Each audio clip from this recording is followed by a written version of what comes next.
Salut toutes et à toutes, c'est le Doc News pour de la news agricole et les retours sur les manifestations prochainement des agriculteurs. Comme vous l'avez dû le voir dans les news, bah, ça va remonter en grande pompe. Pour vous dire, c'est sûr qu'il faut remonter un peu en grande pompe. Qu'est-ce que Macron nous avait dit? On n'a pas eu la réponse. Ben, je sens que avant le 15 novembre, ça va être la fiesta. N'est-ce pas? À la qui est partagée et abonne-toi, n'est-ce pas, à soutenir nos agriculteurs. Je soutiens tous les agriculteurs de l'Europe, malgré que, voilà, l'Europe est un peu casse-couille. On est à un stade où plus personne n'a rien à perdre. Et moi qui fais le Tour de France, je suis à près de 50 départements visités en quelques mois. Mais c'est un désastre, c'est un agricide. Je pense que nos ministres, nos politiques n'ont pas conscience de l'ampleur de cette crise. Je pense qu'on n'attendra pas le 15 novembre pour être dans la rue. Le 15 novembre, c'est beaucoup trop tard. En fait, ça continue, donc ça va s'amplifier. Le 15 novembre, pourquoi c'est trop tard? Les discussions, sauf s'il y avait le 49.3 sur le budget, si on ne se fait pas entendre, on ne sera pas, l'argent pour le ministère de l'Agriculture ne sera pas réparti pour aller là où il est nécessaire. Ensuite, c'est trop tard par rapport au Mercosur. On avait donné un peu plus de pouvoir aux préfets, sauf que ça ne suit pas sur le terrain.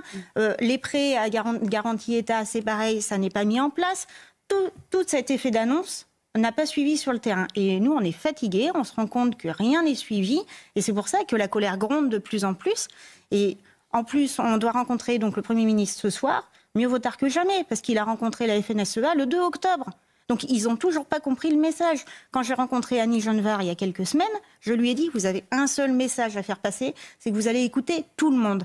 Parce que la cogestion qui nous envoie dans le mur depuis des décennies, qui est responsable du Mercosur, qui va se signer bientôt, il ne faut pas oublier que la FNSEA est aux mains et pilote le gouvernement depuis des décennies, c'est cette cogestion qu'on dénonce depuis le début d'année et qui met les gens dans la rue, qui est responsable de cet agricide, parce que c'est ni plus ni moins qu'un agricide des 400 000 fermes en France.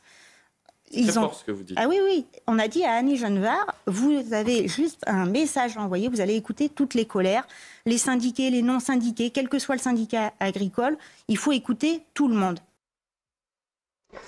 Donc voilà, pendant ce temps-là, en même temps que je règle cette vidéo, il y a aussi notre ami Manuel Latrouelle qui a encore claqué, qui va donner 100 millions d'euros au Liban. Tout va bien, les agriculteurs sont limite en train de gueuler, lui, ils sont... C'est pas grave, on va donner le pognon à... Je crois qu'en fait, il n'en a pas eu... Je crois que la première vague, il n'a pas eu assez de manifestations agricoles.